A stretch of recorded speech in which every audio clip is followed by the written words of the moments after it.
miembro de esta familia sin censura, Jorge Gómez Naredo, que ya llegó para hablar sin pelos en la lengua, sin censura, de los temas más importantes. Querido Jorge, ¿cómo te va? Muy buenas tardes. Hola, ¿cómo estás, Vicente? Pues muy contento de estar aquí contigo, con todo tu auditorio y con todos quienes hacen posible Sin Censura.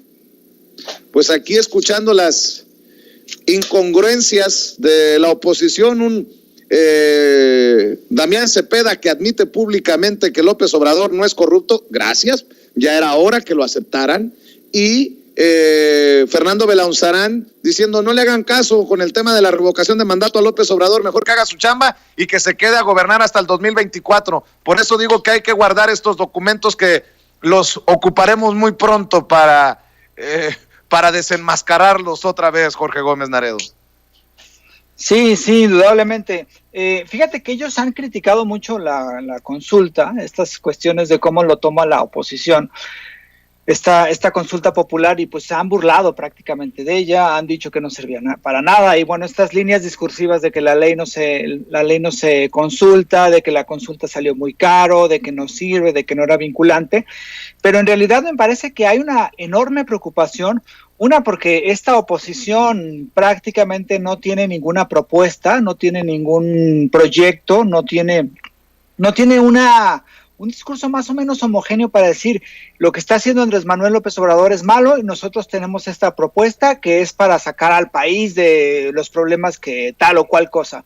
No hay absolutamente nada, están como vacíos, y entonces tenemos estas grandes contradicciones que existen, pero también este miedo, porque fue el primer ejercicio, la consulta, un primer ejercicio de participación directa, de democracia participativa, y salieron 7 millones de habitantes con una tercera parte de las casillas que se abrieron en las anteriores elecciones, sin un candidato como tal, porque recuerda que en las elecciones pasadas pues hubo muchísimos candidatos y entonces eso hace que haya una mayor participación. En esta consulta no hubo un solo candidato, nada más era una pregunta complejísima, porque tampoco se entendía, no era una pregunta, digamos ahora utilizando las palabras de Andrés Manuel, una pregunta divertida.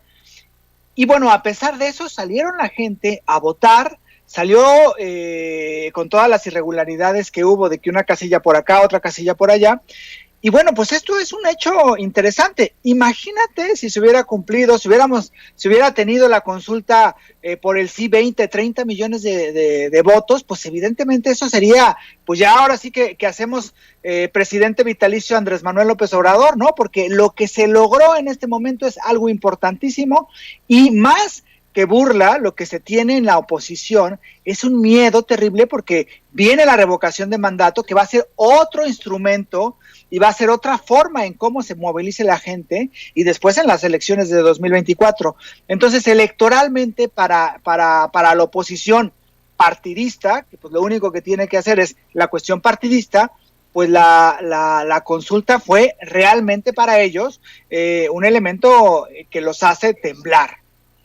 Oye, Jorge, y estaba viendo cómo desde los medios de comunicación, por cierto, ya me tienes que dar tu opinión acerca de los medios de comunicación tradicionales, como dice el presidente, con honrosas excepciones, pero si no hubiera sido por las redes sociales, esto hubiera casi sido inexistente el tema para la gente, en los medios de comunicación. Mira, Raimundo Rivapalacio, retuiteado por Felipe Calderón, dice: los resultados de la consulta popular van más allá de la coyuntura política y propagandística. Fue un laboratorio de pruebas para ver si López Obrador tiene en Morena la fuerza suficiente para que no le revoquen el mandato en 2022. Presidencia en riesgo. La opinión de Raimundo Rivapalacio, a pesar de que Loret de Mola en el Universal diga que es falso y que sería grave para la oposición creer que solamente López Obrador cuenta con el respaldo de 7 millones de votantes, que si ese es el cálculo de la oposición están brutalmente equivocados o gravemente equivocados, palabras más, palabras menos. Pero bueno, ese es el discursito desde las plumas que son criticadas por el sesgo que ya hemos exhibido muchas veces. Sí, fíjate que hay una cuestión interesante, que hasta Cayo de Hacha, influencer, entre comillas, verdaderamente patético durante muchísimos años, está diciendo más o menos lo mismo que dice Loret, ¿no? Es decir, si la oposición piensa que los adeptos, los seguidores, los que respaldan al gobierno de Andrés Manuel López Obrador y en parte a Morena son 7 millones, pues entonces están cometiendo uno de los grandes errores, ¿no?, estratégicos electorales que puedan cometer.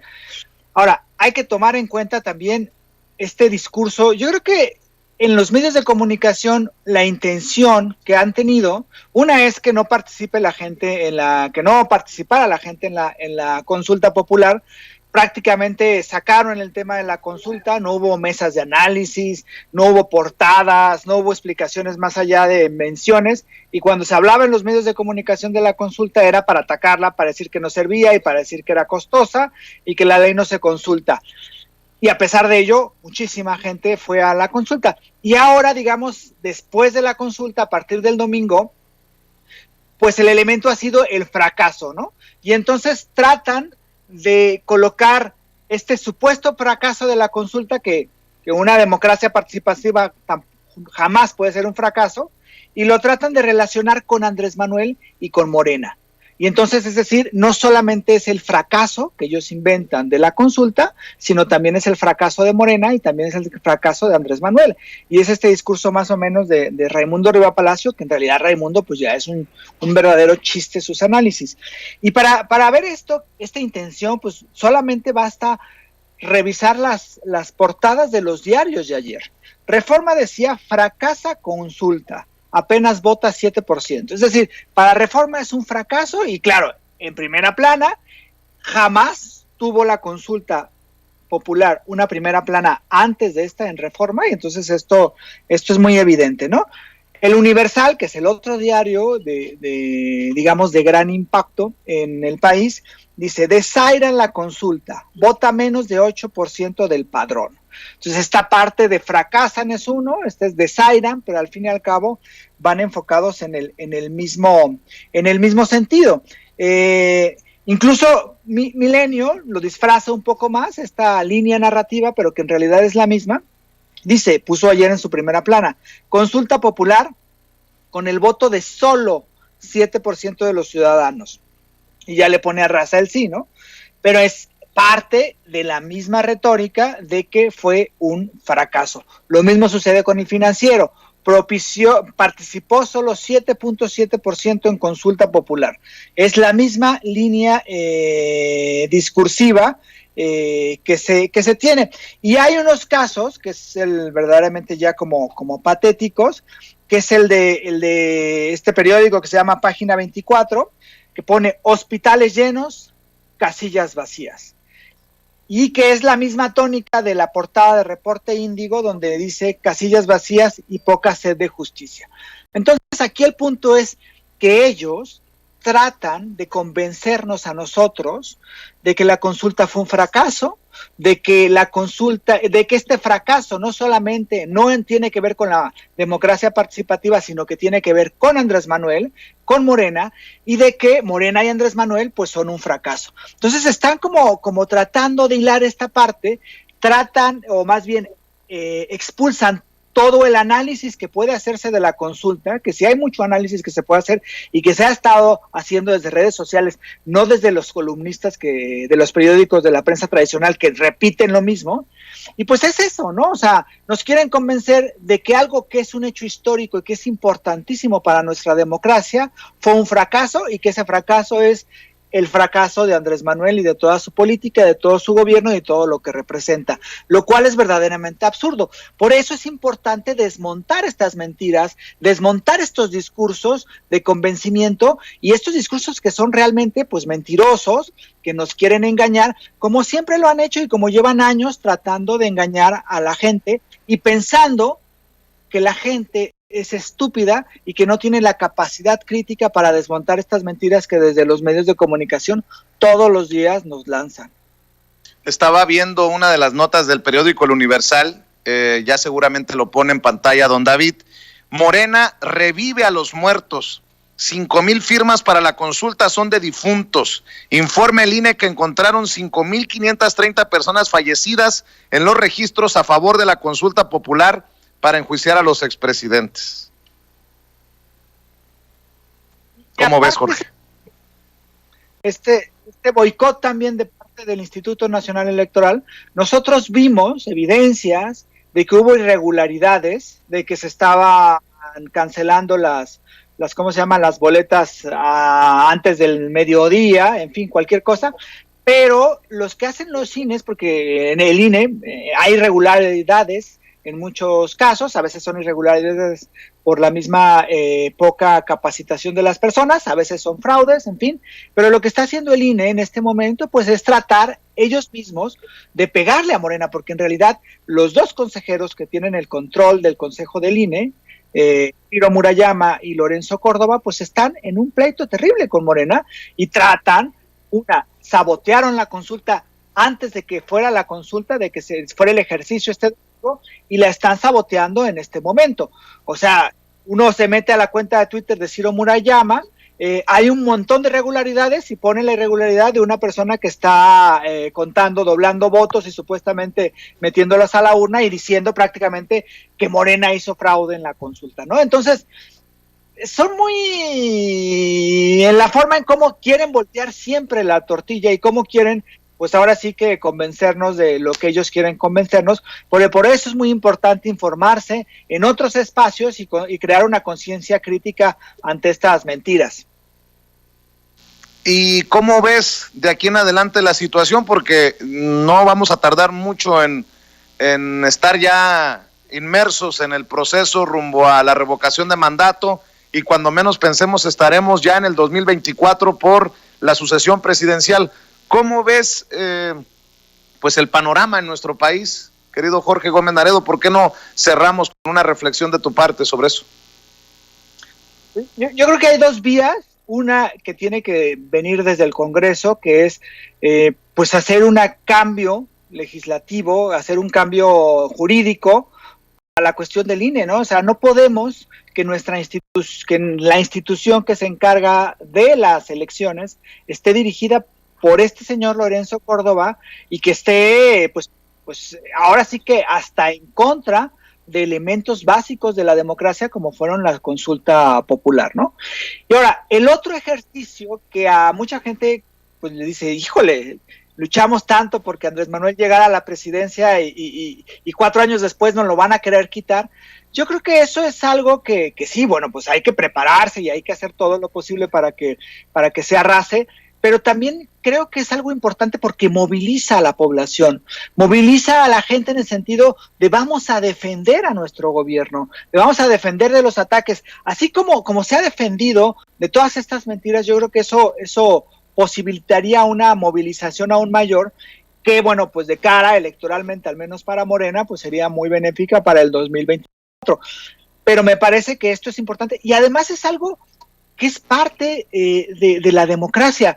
A mí me da mucha alegría que hoy estemos hablando de consultas populares, estemos hablando de si el ejercicio puede mejorarse, de si cuántas consultas se deben de hacer en un sexenio, de si vamos a hacer una consulta para ver si ratificamos o no al presidente, cuando hace como 15 años estábamos en un plantón diciendo que se respetara el voto y de que ya no queríamos fraude, y cuando en el 2012 también había un montón de gente en las calles diciendo que Enrique Peña Nieto había llegado a la presidencia de forma fraudulenta comprando votos. Yo creo que eso es un avance cualitativo espectacular y qué bueno que estemos hablando de democracia y no hay que tener miedo a que el pueblo mande, porque al fin y al cabo, pues todo lo que hemos hecho es para eso, para que el pueblo por fin mande en este país, no unos cuantos potentados que se sentían dueños y que explotaban a toda la nación a como siempre ellos lo quisieron explotar, ¿no? Entonces, las cosas han cambiado. A mí me parece que esto es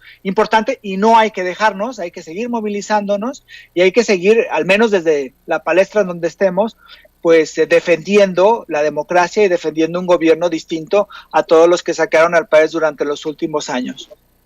Estamos al pendiente, querido Jorge Gómez Naredo. ¿Por qué no cerramos invitando a la gente para que te apoye en redes sociales y los esfuerzos que realizan en el periódico Regeneración? Sí, mira, en Regeneración, en Twitter es P-Regeneración, que esa es la página oficial del periódico. Ahí estamos todavía reactivándola, estamos en eso. Y bueno, estoy en Polemón.mx. que es la página de Polemón, y revista Polemón, tanto en Facebook como en Twitter. Y en mi cuenta personal, en Twitter es JG Naredo y en Facebook es Jorge Gómez Naredo. Muy bien, pues te agradezco como siempre, Jorge, un abrazo y quedemos al pendiente. Un abrazo a ti, querido Vicente, a todos los que hacen posible Sin Censura y al amplio auditorio que tienes. Cuídate mucho, es Jorge Gómez Naredo hablando con nosotros sin censura. Bueno, seguimos con los videos y seguimos con la información. Este video es de esos que no les gusta a los opositores. Vea a la secretaria de Energía, Rocío Nale, mostrando los grandes equipos que se fabrican en Italia y Turquía para la refinería de Dos Bocas. Estos son los videos que encabritan a los personajes que están en contra de la refinería de Dos Bocas y los grandes proyectos de la Cuarta Transformación. Los grandes equipos de proceso ya están en construcción, incluso ya algunos en instalación. Hoy estamos instalando aquí la cuarta desaladora y les vamos a mostrar todos los equipos que ya están terminando su construcción. En la nueva refinería de Dos Bocas se lleva a cabo el montaje de equipos de proceso correspondientes a las plantas químicas de los diversos paquetes de construcción. Esta semana se montaron la tercera y cuarta desaladora en el tren de la planta de destilación combinada. Otros equipos críticos se encuentran actualmente en línea de fabricación en el extranjero, por lo que se llevó a cabo la supervisión de los mismos por parte de la CENER, Pemex y el IMP, comenzando con Florencia, Italia, donde se revisaron compresores y turbinas que se enviarán a Dos Bocas. Es 22 de julio y estamos en Italia, Florencia, en la fábrica de Baker Hughes, donde nos están haciendo los rotores, los impulsores de compresores de Dos Bocas. Este es un impulsor de la planta pulverizadora. Venimos a supervisar para que en tiempo y forma, y si es posible antes, nos puedan entregar el equipo. Estamos trabajando, vamos a estar en Italia, en otros lugares, vamos a estar en Turquía, visitando los equipos que ya se fabrican para Dos Bocas. Esta es otra pieza importante, que es el motor de la turbina de vapor de Dos Bocas. Me da muchísimo gusto ver que ya está el avance en su construcción. En Mantua, Italia, se supervisó de manera presencial el avance en la fabricación de los reactores químicos, equipos fundamentales en los procesos de refinación. Estamos en Mantua, Italia, en la empresa Bellelli, quien nos están haciendo 4 reactores de la planta hidrodesulfuradora de diésel. Ya está la línea de producción y vamos a tenerlos en tiempo y forma para Dos Bocas. En Brescia, Italia, se fabrica uno de los reactores de la nueva refinería con un peso mayor a las 1,000 toneladas. Estamos en Brescia, Italia, en la planta de la empresa ATV, que está construyendo los reactores de la